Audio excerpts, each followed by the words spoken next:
Good morning to all. नमस्कार बच्चों। आज का टॉपिक है हमारा भारतीय अर्थव्यवस्था के विकास में बैंकों की भूमिका।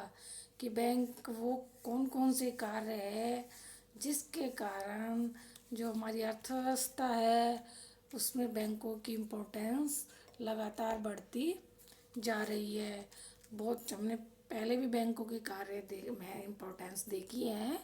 आज हम जो उनके बाद वाली इम्पोर्टेंस है वो देखेंगे। तो हम ऊपर देख चुके हैं पूंजी की गतिशीलता, मुद्रा प्रणाली में लोचता, मुद्रा भेजने की सुविधा और भी कार्य देख चुके हैं।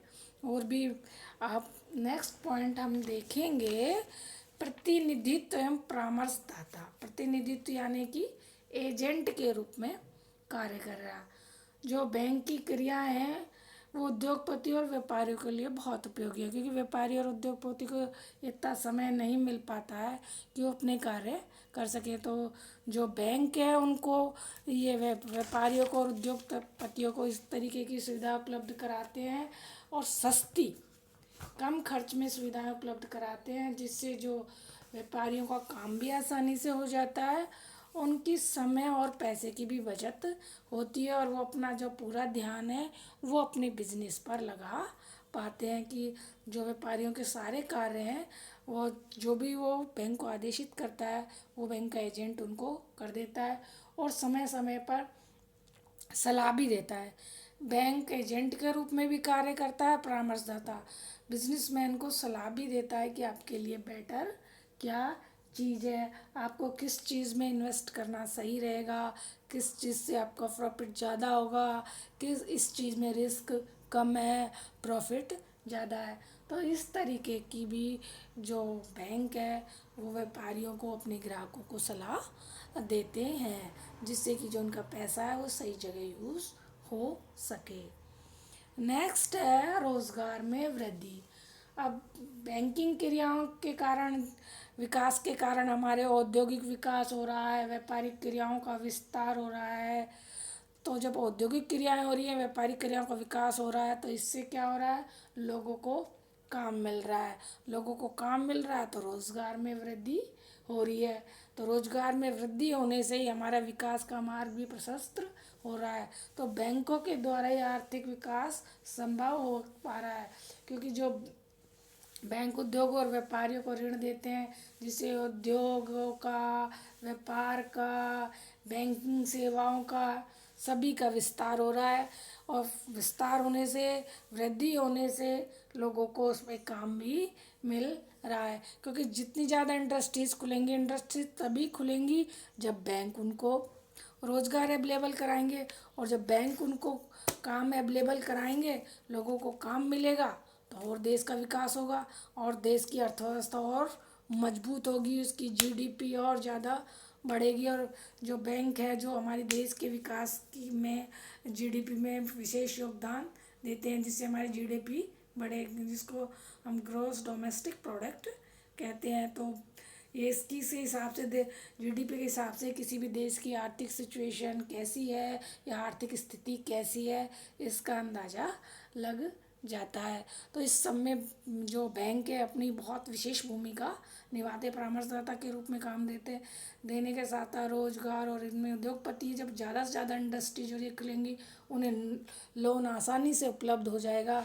तो लोग इंडस्ट्रीज खोलने से, अपना नया व्यवसाय खोलने से नहीं झिझकेंगे और जिससे लोगों को काम भी मिलेगा और देश भी खुशहाल होगा। अब नेक्स्ट है अन्य लाभ।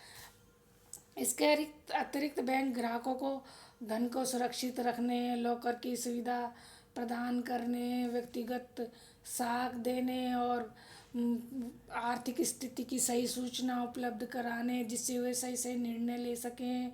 और बैंक बिलों की स्वीकृति और कटौती की सुविधा भी देता है। राष्ट्रीय अंतर्राष्ट्रीय व्यापार के विकास में सहयोग भी देता है। यात्री चेक है, आपके साख पत्र हैं, इनकी सुविधा भी बैंकों द्वारा उपलब्ध कराई जाती है, जिससे हमें जोखिमों से छुटकारा मिल जाता है। बैंक ग्राहकों के साख पत्रों का भी संग्रहण करता है, उनकी तरफ से भुगतान होता है और भुगतान करता भी है। इस तरीके से बैंकों का हमारी अर्थव्यवस्था में बहुत ज़्यादा महत्व है। बैंक के बिना हम अपनी अर्थव्यवस्था के विकास की कल्पना भी नहीं कर सकते। जिस तरह से हमारे शरीर में बैकबोन का महत्व है, रक्त वाहिनियों का महत्व है, उसी तरीके से हमारी अर्थव्यवस्था में व्यापारिक बैंकों का महत्व है। ये सरकार के लिए, जनता के लिए, व्यापारियों के लिए, सभी के लिए पैसा उपलब्ध करवाते हैं जिससे लोगों को रोज़गार मिले, जीडीपी बने, देश खुशहाल बने और देश उच्च दर से उच्च गति से विकास करे और उसकी इकोनॉमी अच्छी रहे। क्योंकि इकोनॉमी कंडीशन अच्छी होती है तो हमें विदेशों से भी सहायता या जो भी चीज़ें जो हम सब्सिडी वगैरह है, अनुदान है और ऋण है, मेन ऋण अंतर्राष्ट्रीय व्यापार आसानी से हो सकते हैं क्योंकि उन्हें पता है कि हमारा पैसा आसानी से मिल जाएगा। इन सब में बैंकों की बहुत विशेष भूमिका रहती है। तो अब ये जो भी कार्य रहते हैं कि जैसे एग्जाम में क्या आता है कि बैंकों का अर्थ बताइए, तो जैसे हमने डेफिनेशन देखी पहले कि बैंकों की भारतीय अर्थव्यवस्था के विकास में क्या भूमिका है, देश के विकास में क्या भूमिका है, या बैंकों के महत्व बताइए। ये सब इसी के अंदर और ये सारी चीज़ें उसी के अंदर आएंगी कि बचतों को प्रोत्साहन देना है, पूंजी निर्माण, पूंजी की गतिशीलता है, रोजगार में वृद्धि है, एजेंट संबंधी कार्य है, मुद्रा एक स्थान से दूसरे स्थान भेजना और मुद्रा की मांग और पूर्ति में संतुलन बनाए रखना। ये सब चीज़ें ये जो है, ये जो बैंक है जो हमारी अर्थव्यवस्था के विकास में बहुत ज़्यादा योगदान देते हैं और रोजगार के अवसर उपलब्ध करा पाते हैं जिससे अर्थव्यवस्था हमारी गतिशील होती है।